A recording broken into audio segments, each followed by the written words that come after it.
Welcome to A Bit of Insight with Lisa Mosbey, your weekly dose of health, wealth, and everything else.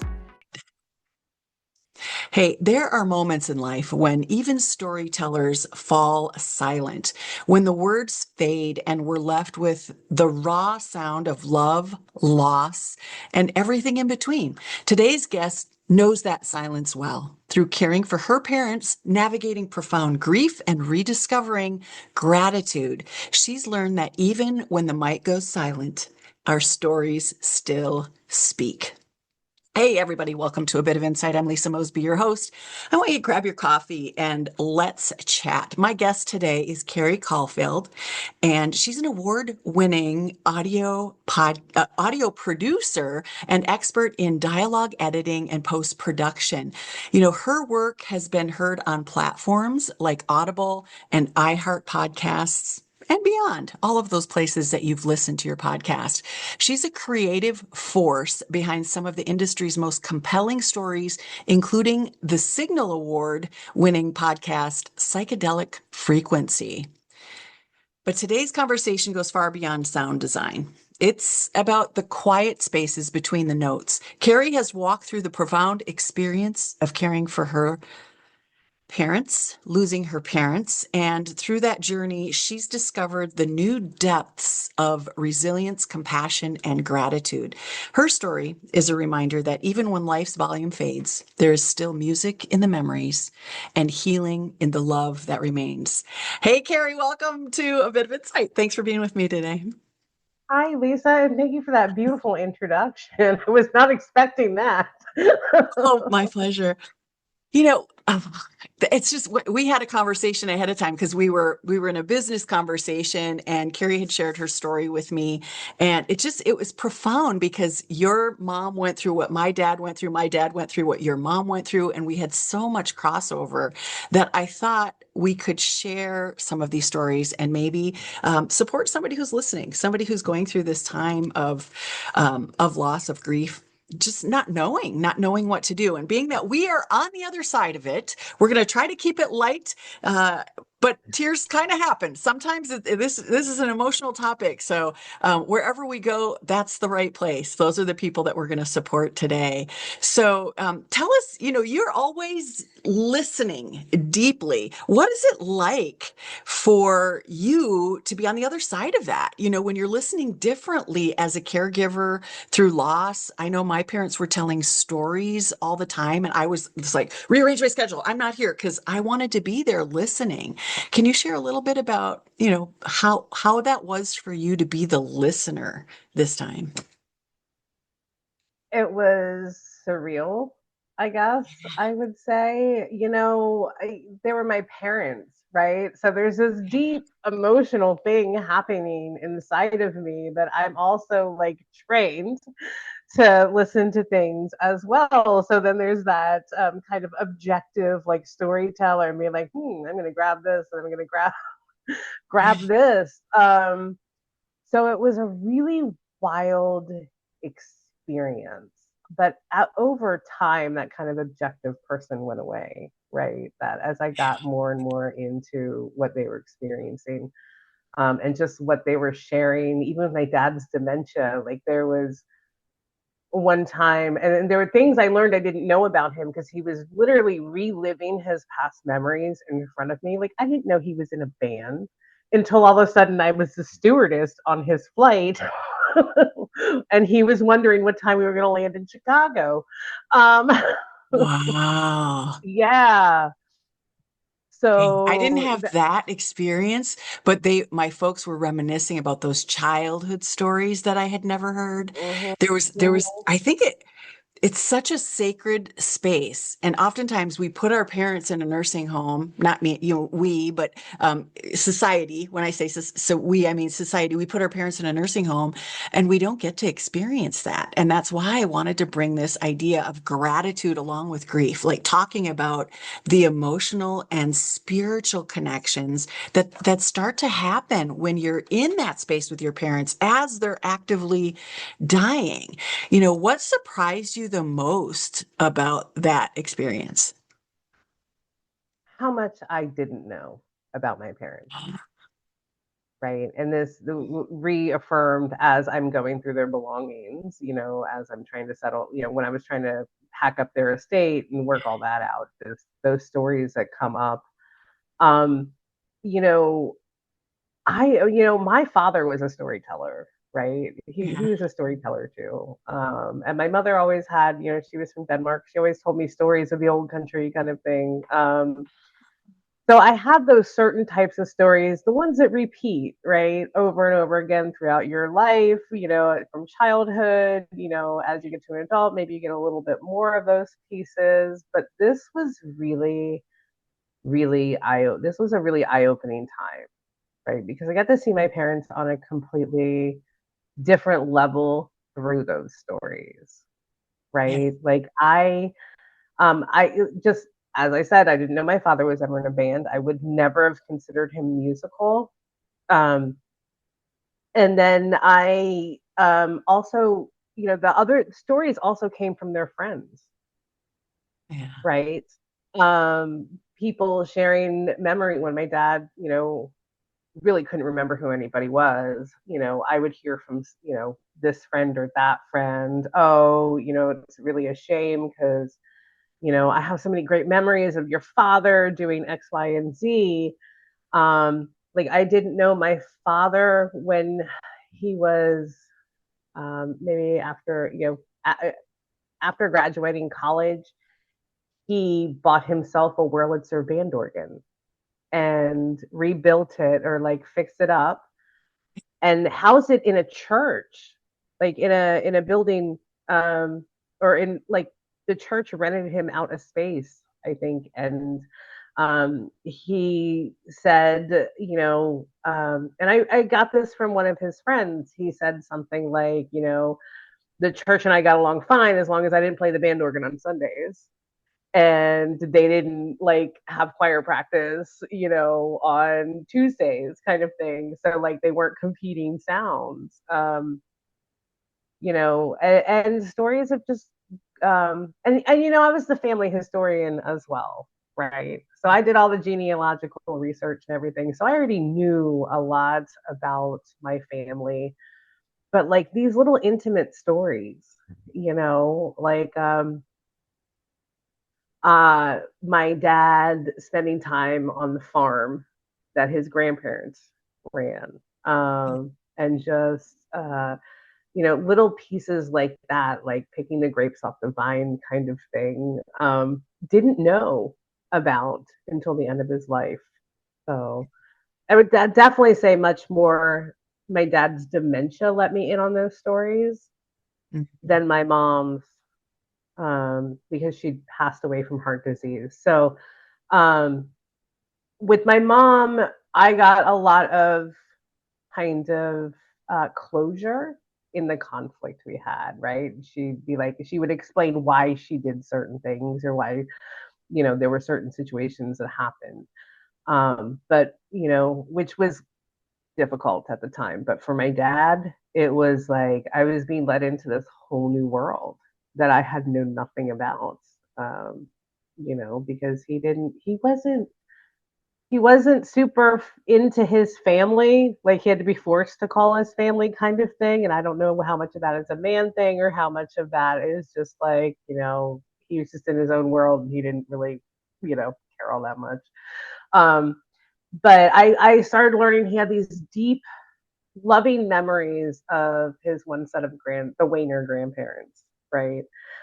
Which that farm is still in the family, I'm glad to say. And that's I learned from my genealogical research that farm goes back to, you know, well before the founding of the country. So just to have that, like there's some place I can actually go, right? And take my son Heather, through and say, these are the stories that my dad told about this specific place. yeah.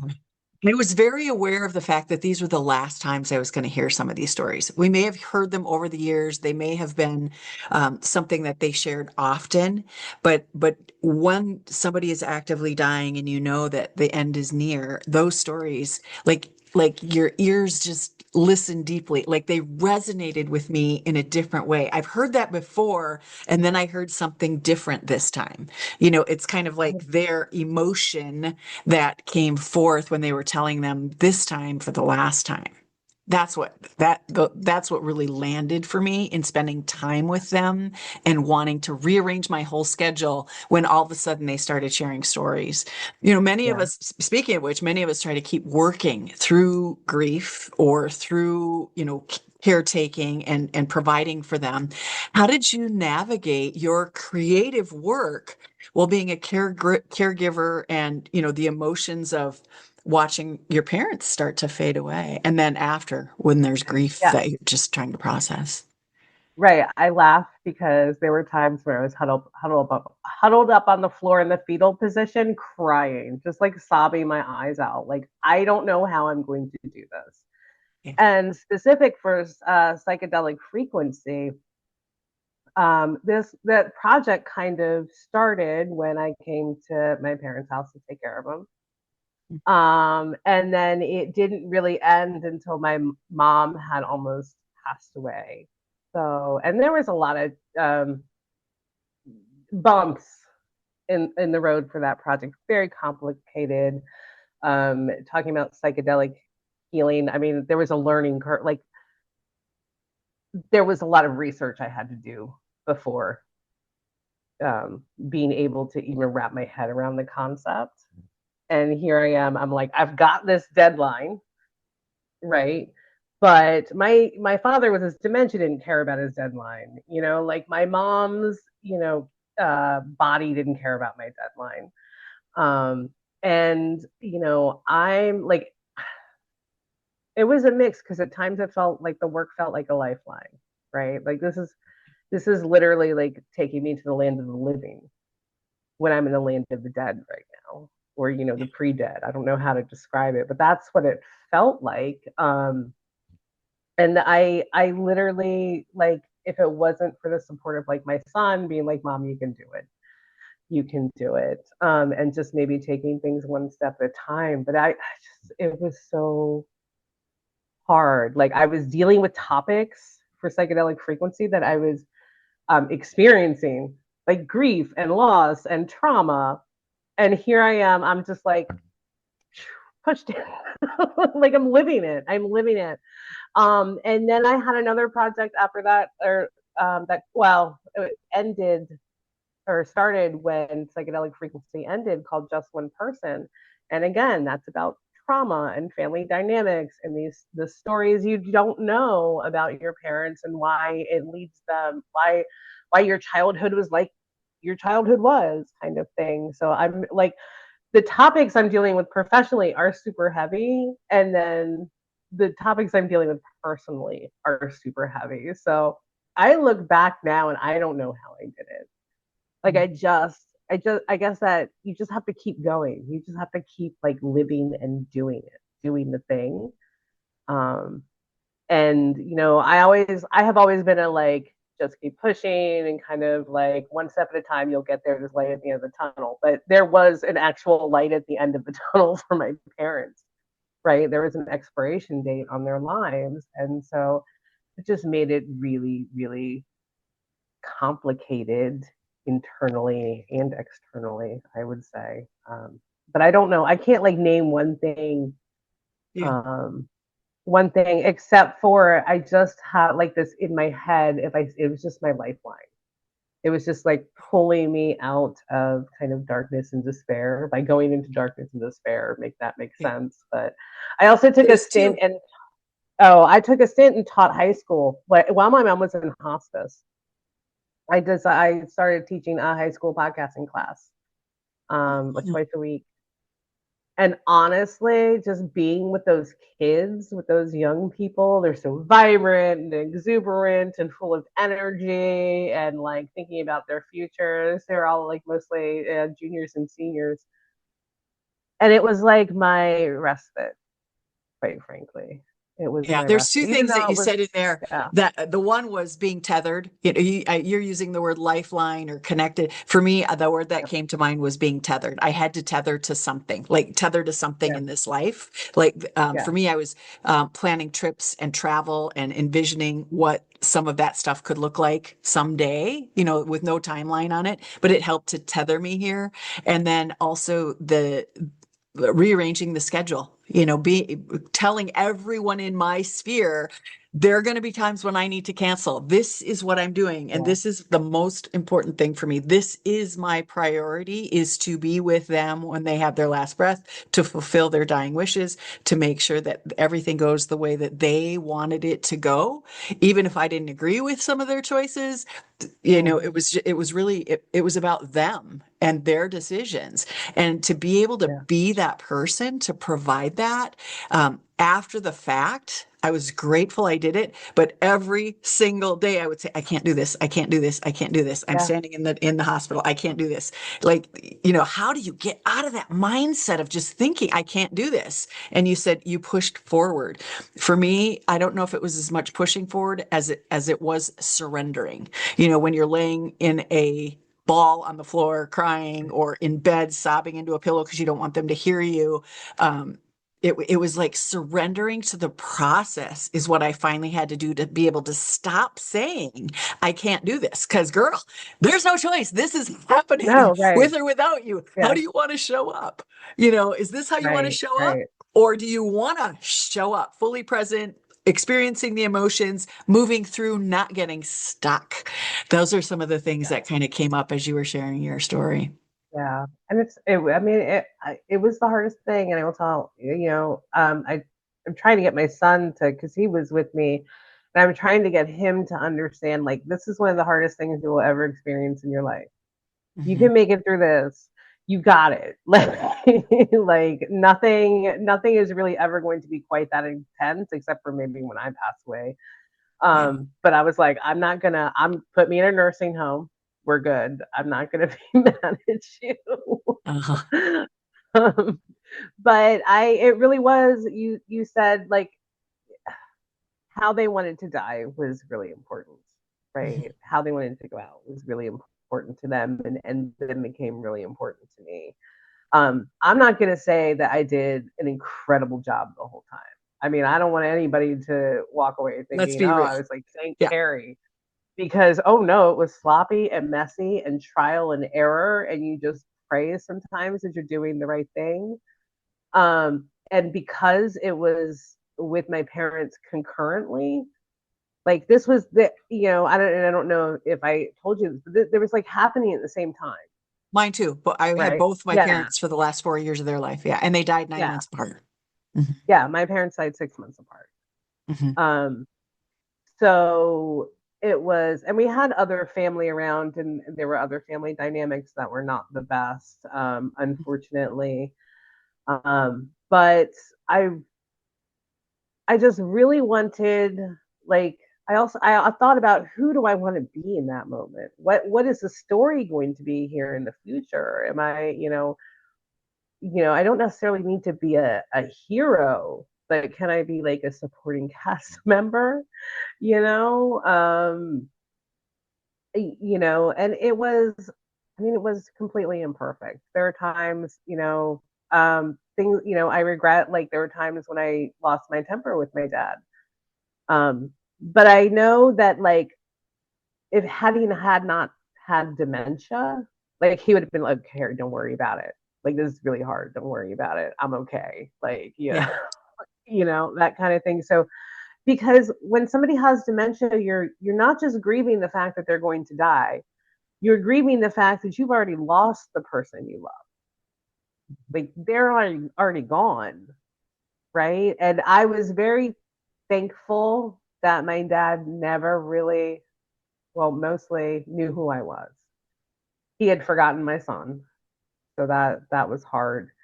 Um, and there were times where he, again, like, he was on a plane or he was in the hospital. He once fired me. Um,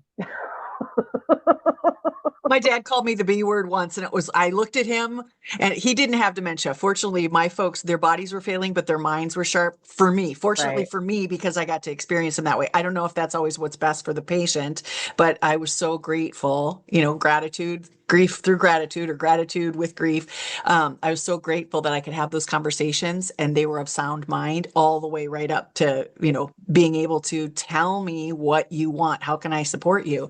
But yeah, he did, and he knows that that's my biggest pet peeve in the world is that B word. When a woman gets called that B word, because I was 18 when I got into business. I've been an entrepreneur my whole Oh, yeah. life, and I have been called that so many times when I was assertive, or I stood up for myself, or I did something, and it's like, I am not. I'm just really good at what I do, and I know what I want, and I'm really clear about it. But he did.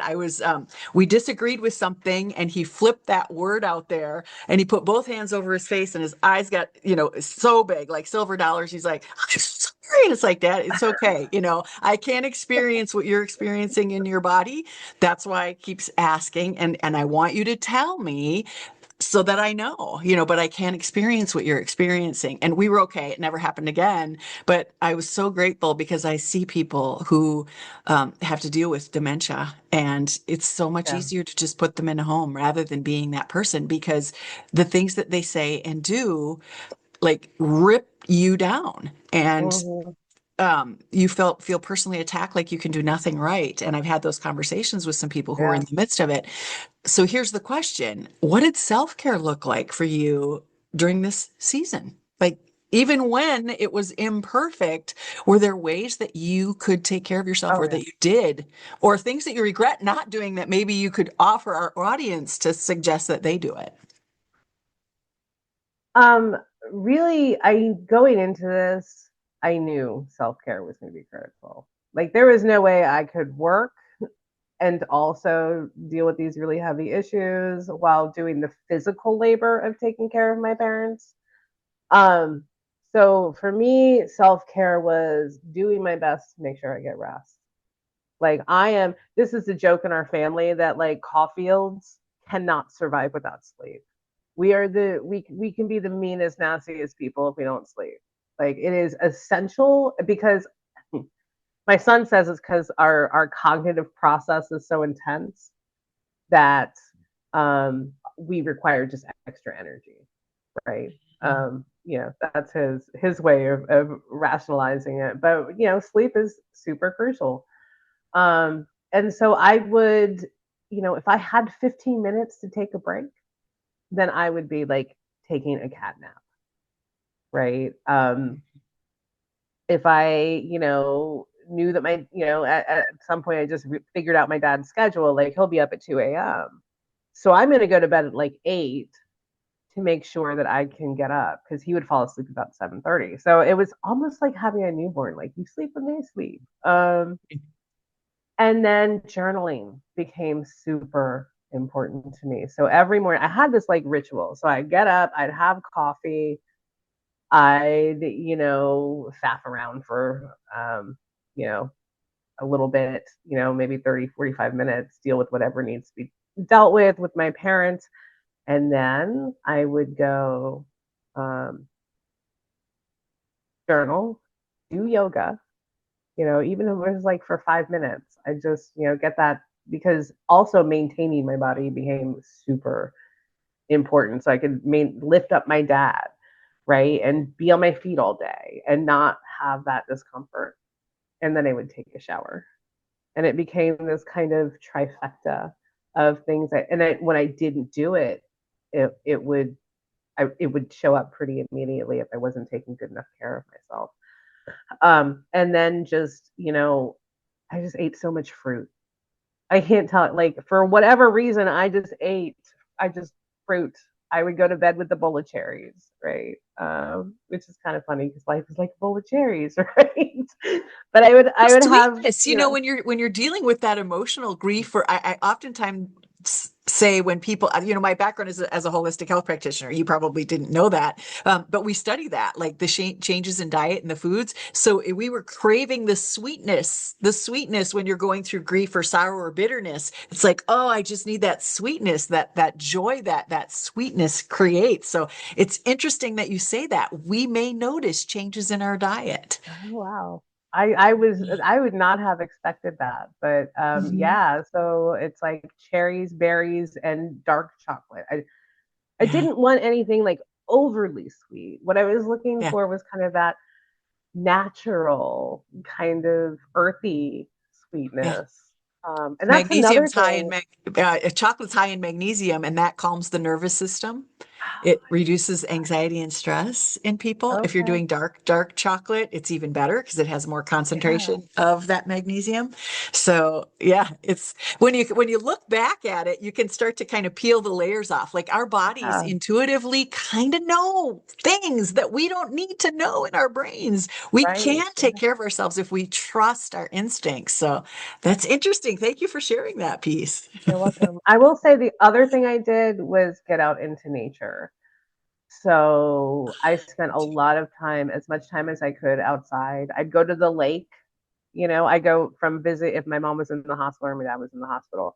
I'd go visit him and then I'd go to the lake. Or I'd even, oddly enough, go sit in the cemetery just because it was like a nearby, it was like 2 minutes up the road, green space. Right. So I kind of developed a relationship with this like one quadrant of graves where I just feel like I'd go and check in on them. It Wow. was, and I guess maybe kind of preparing myself almost for my parents passing away and then visiting in a different, like looking back, I can see that it's kind of like prepping myself for visiting in a different way and still being able to like kind of have that conversation. So I'd be having conversations with dead people. I just, hey, Mr. Yeah. Smith, how you doing today? Like kind of Yeah. thing. Interesting. But it brought me peace. Yeah. It's such a quiet and serene place. I've worked in cemeteries a lot all over the country and I visit them and people always think I'm weird because I go find the oldest ones. I walk in cemeteries. I've stayed in Airbnbs across the street from a cemetery because it was across from a cemetery. So it's interesting Yeah. that you say that. I do find a tremendous sense of peace from that. Um, Yeah. Another question is there a sound song or maybe a simple ritual that brings you peace or makes you feel close to your parents today after their passing? Like things happen, I hear music on the radio or I drive through a neighborhood that my dad said something to me and all of a sudden it hits me like a rock in the head or something. But is there a sound, song, simple ritual, anything that kind of tethers you to their memories since they've been gone? Well, certainly with my dad, anything like anything with sound, just the act of listening to sound, it is, you know, it's almost like he's with me, right? When I do that now, because he has this huge interest in like band organs, the music that plays with carousels. I mean, he actually, I remember when I was younger, he would listen to these old songs trying to identify what they were. They were kind of lost to time, but he worked at the Library of Congress, so he'd access all the archives, all the, you know, everything. So he did save a lot of music that would have otherwise been lost.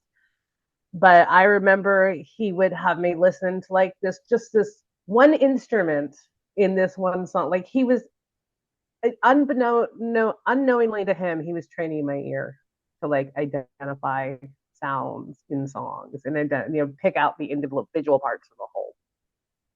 So I use that skill even now, and I can't help but do that when I listen to music. So that always makes me think of him. So any kind of like Yeah. listening in that way makes me think of him.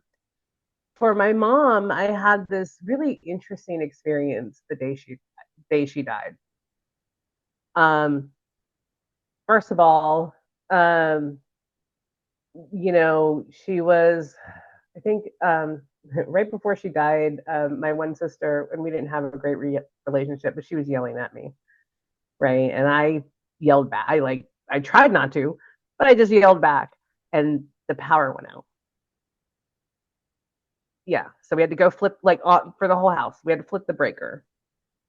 It Oh, was like, to me, it was her way of saying, just cut it out. I'm about to die. Like, there are other things you need to be focusing on now. And she passed about 15, 20 minutes later, like completely. But you could tell, right? And I can't even tell you how we could tell, but we could just tell she was I getting noticed the ready to breathing go. change. We noticed the breathing change. Yeah, maybe that's it. My one of my sisters was an EMT, so I think she clocked it before we did. Yeah. So, and then the other thing, like that night, um, after after she'd passed, the coroner and come and taking her away and everything, and getting ready because hospice is 24/7, right?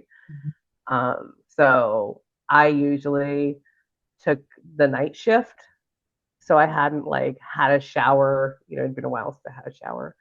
I was getting ready to like bring my stuff into the bathroom, and we had the Amazon Alexa in the bathroom, to play music. Um, and a song came on, unprompted, and it was that, I don't know if you know the song, but it's I am my mother's savage daughter. Yeah. And I felt like I just froze. I'm like, this had never happened before with the Alexa. It never just came on, Yeah. right? And that song in particular, right? Because I know that my mom, I was kind of always the daughter my mom didn't have to, really worry about. Like, she always, ever since I was little, she told me, "Oh, you'll be fine. You're gonna, she used to tell me, you're gonna wrap a man around your finger, you'll be okay." And then our relationship changed as an adult, where my sisters were having a bunch of problems, and I was dealing with my problems, like, kind of on my own, which in some ways was great, but in some ways, you want your mom, whatever. So, um, but I, she used to tell me I reminded me of her grandmother, who was like a very um, smart, but she would argue about anything. Like, she would defend her point to the death, kind of. But she recognized, I guess, that strength in me. I was the one who was like, let's get you, when at the end of her life, like, let's get your medical directives, let's get the wills, let's get everything in place so that when you do pass away, because that's what's going to happen, obviously, we're set, right? So, I was the one always kind of behind my scenes, getting everybody ready for my mother to die. Um, and when that song came on, I'm like, you've got to be kidding me, Mom. Look it up and check it out. I don't know what it is. I haven't heard it, but yeah, I totally will Oh look that up. yeah, it's a Huh. very empowering song. I actually listened to it kind of as part of my yoga practice. Like, I would always, because I love music and sound. Mhm. I had a playlist called Namaste Bitches. And that gives you an indication of kind of that, like, oh, we're all zen, but don't mess with us, because we will take you on and win, We're in the zone. kind Yeah. of. Leave us yeah. Yeah, Keep your yeah. distance. Yeah. So that, when that song came, I mean, I kind of lost it when that happened. I was like, okay, all right, yeah. Huh. Say the um name of it again for our audience.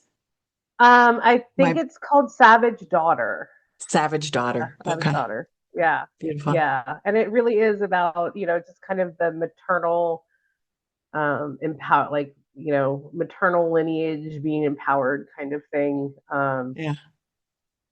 But yeah, that was pretty and then for her also, because she always said, "Oh, play Let It Be at my funeral." So, like, every time I hear that song, I think of her, and I heard it a lot after she passed. I was like, "Oh, Yeah. this song is," I hadn't heard it for ages, right? But then she passes, and it's on the radio quite frequently. Um, but yeah, that really is um, connecting with them through music and sound.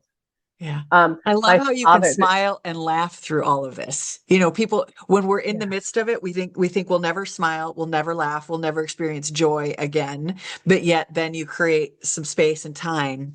And people say time heals all wounds. And I don't think it heals it. I think it expands us to be able to mhm, handle it. I don't think it goes away. I think it's always in yeah, there. But with time, our brain starts to go find those moments of joy that we can go back to. And I'm also kind of equating that to that gratitude. How has gratitude helped you reframe the experience of deep loss? Like I think of those moments when I got to hear the stories and those moments when I got to help them through something or, do some deep breathing with my dad because he was on oxygen the last 4 years and we would just hold hands and we'd stare at each other's eyes and we would be in this space. It was this magical bubble that I got to be there. And so I can get into that gratitude space in my brain and mm, it pushes that grief maybe off to the side or sets it on a bookshelf and lets me sit in the happiness and joy. And I hear that and I see that on your face as you're telling these stories. yeah. The other thing that still happens to this day is I kept my dad's watch, right? And it has this little alarm, like it goes beep beep, little Casio cheap watch. It's the same brand he had when I was a kid. And I feel like whenever I need a little like you got this or you did great, kind of like when I need a little something something to just keep going through this process, uh, I hear his watch. Oh, yeah. It'll be now. I know it's programmed. Like logically, I know it's programmed where it goes off on the what if at whatever hour and 52 minutes, and I don't know why specifically, but I guess that's the way it's programmed. Um, but I don't always hear it, Right. right? But some days, I can go weeks without hearing it at all. But when I'm having a bad day and need to pick me up, I hear it. And it's there. When I had just gone through something really with their estate, especially just because I'm the executor. So going, through all of um, that, I mean, it's a lot of work, or it's been a lot of work. We're at the very end, but when I didn't think I was going to be able to make it, right, I hear it, right, right. So that's that constant kind of not constant, but that's that little reminder of him that he's like, you got this, you can keep doing it, Yeah. because he always used to be like, he used to say, I'm a can do dad. Like, I can do things. I feel like that little beep is like, can do, So, Yeah. I yeah. love it. And I That's a am great one. grateful. Yeah. I am grateful for and I know the experience was hard and difficult, but I am, and very sad, but I am very grateful that I was able to get through it, right? That I was Yeah. able, I didn't go out in the street, lay down and die because it was that hard. But whatever they gave me, right, was enough to carry me through. Yeah. Yeah. What has grief taught you about storytelling, connection, and purpose through this process? Certainly, that there are a lot of little things you wouldn't even think of um, that matter, more than you know. It isn't in like the big exciting stories, right? I mean, though they exist, but it's in the everyday showing up. It is, those are the times that's what matters. It's not the grand gestures, it's the everyday moments. It's not the big and flashy, it's the everyday moments. It is showing up and living just what is a normal life, essentially, and just the people around, being there for the people around you, you know um but and that,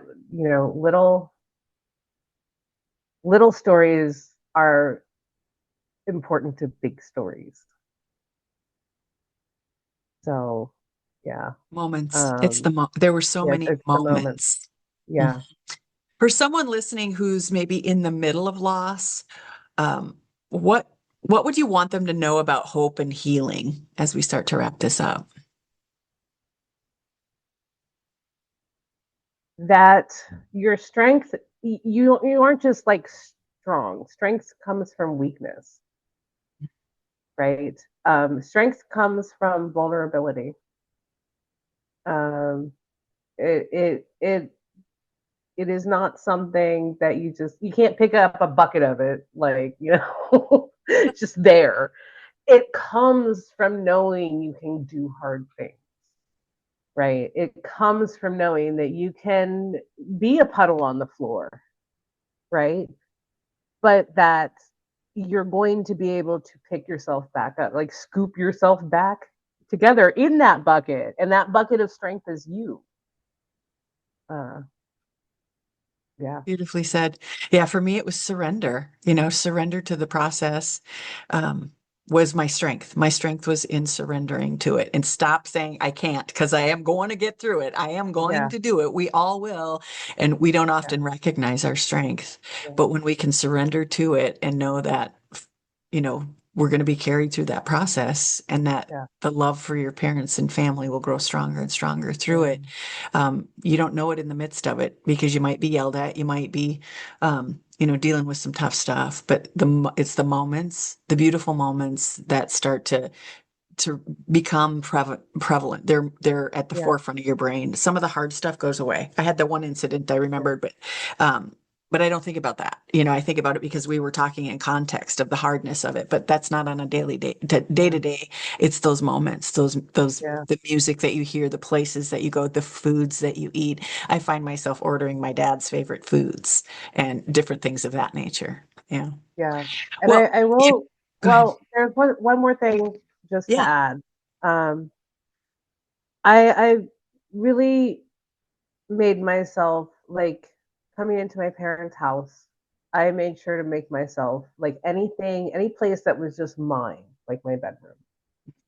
I made into a sanctuary, right? It had all the things I loved, right? I leaned into um, stuff from childhood, right? So I had Hello Kitty everywhere. I Yeah. just anything that made me happy. I was like a pack rat. Anything that made me happy, like I made sure to put in my sanctuary, no matter how ridiculous it was. And I just being able to like build myself that retreat space was enormously helpful, and the self-care and all of that. It's like you've got to nourish yourself so you can nourish others. So I just want to throw that out there because I don't think I would be here, being able to talk to you about it, and being able to cope as well as I did had I not first taken care of myself. Yeah. Now that you say that, I did do that. I bought nicer pillows, I bought nice sheets, I had a down comforter there. I don't have any of those things anymore because I let them go, gifted them to other folks. But I did. I didn't even realize. Thank you for that. When you have these conversations, when we open these doors and talk about this stuff, we even learn about what we went through, how intuitively our bodies and our minds start to provide for us and start to take care of us. If I did a quick intro. We were talking all about grief and gratitude when I opened this up. If people wanted to connect with you, or do you want to share a little bit about yourself here as we wrap this up?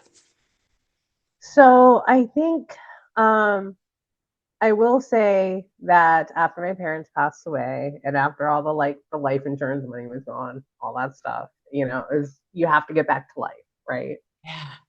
So I took everything I learned through that whole experience and I kind of wrapped it and throughout my career really.